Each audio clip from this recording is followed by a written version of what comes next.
Hello everyone, welcome back to my YouTube channel. আৰু আজি মই আপোনালোকৰ বাবে এটা খুব ধুনীয়া ৰেচিপি লৈ আহিছো হান্দি মটনৰ আৰু হান্দি মটনৰ ৰেচিপিটোৰ কাৰণে কি বস্তুৰ দৰকাৰ হয় আগতে চাই লওঁ আহক। এয়া লৈছো গোটা ধনিয়া, জালুক, ইলাইচি, তেজপাত, শুকান জলকীয়া, দালচিনি, জিৰা আৰু আদা, নহৰু আৰু পিয়াজ। হান্দি মটনত হান্দি নহলেতো নহব, সো এতিয়া মই হান্দিটোত অলপ ঘি দি চাৰিওফালে এনেদৰে মিলাই দিছো। আৰু ইয়াৰ পিছত মই এনেদৰে গুটিখিনি মছলা অকমান গৰম কৰি ললো।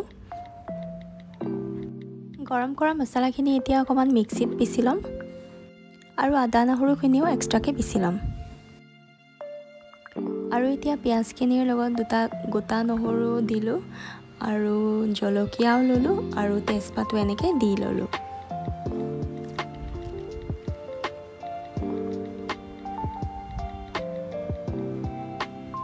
আৰু তেতিয়া পিছা মছলাখিনিও দিলো এতিয়া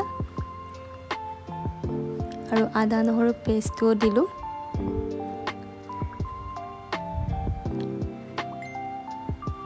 আৰু এতিয়া হালধি অকমান দি ললো।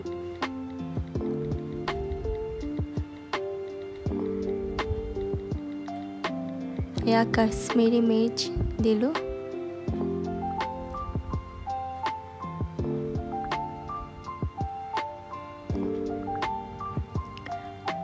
আৰু गरम मसाला दिलु इतिया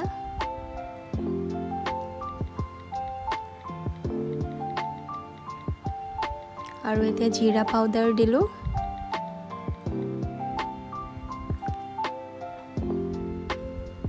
আৰু এয়া ধনিয়া পাউডাৰো অকমান দি ললো আৰু এতিয়া গুটিখিনি এনেদৰে মিক্স কৰি ললো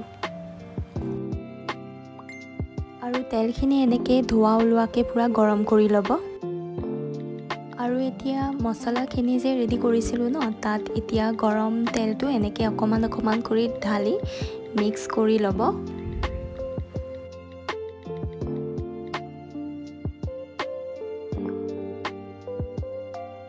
আৰু এতিয়া মটনখিনিও মছলাখিনিৰ লগত এনেদৰে মিক্স কৰি দিব আৰু সোৱাদ অনুযায়ী নিমখ দিব আৰু এতিয়া হান্দিত সোমাই দিব এনেদৰে।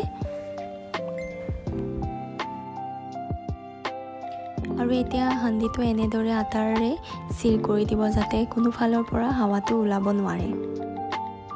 আৰু এতিয়া সিমত 30 মিনিটছ এনেকে বহাই থব। আৰু এতিয়া হান্দিটো তাৱাত 20 মিনিটছ এনেদৰে ৰাখিব। আৰু 20 মিনিটছ এনেদৰে ৰখাৰ পিছত আমাৰ হান্দি মটন হৈ গ'ল। খাবলৈ খুব টেষ্টি হৈছিলে, আপোনালোকেও কেতিয়াবা ট্ৰাই কৰিব পাৰে। আৰু আজিৰ এই ভিডিঅ'টো মই এইখিনিতে শেষ কৰিব বিচাৰিছোঁ। যদি ভিডিঅ'টো চাই ভাল পালে লাইক, কমেণ্ট, শ্বেয়াৰ আৰু ছাবস্ক্ৰাইব কৰিব নাপাহৰিব। Bye bye.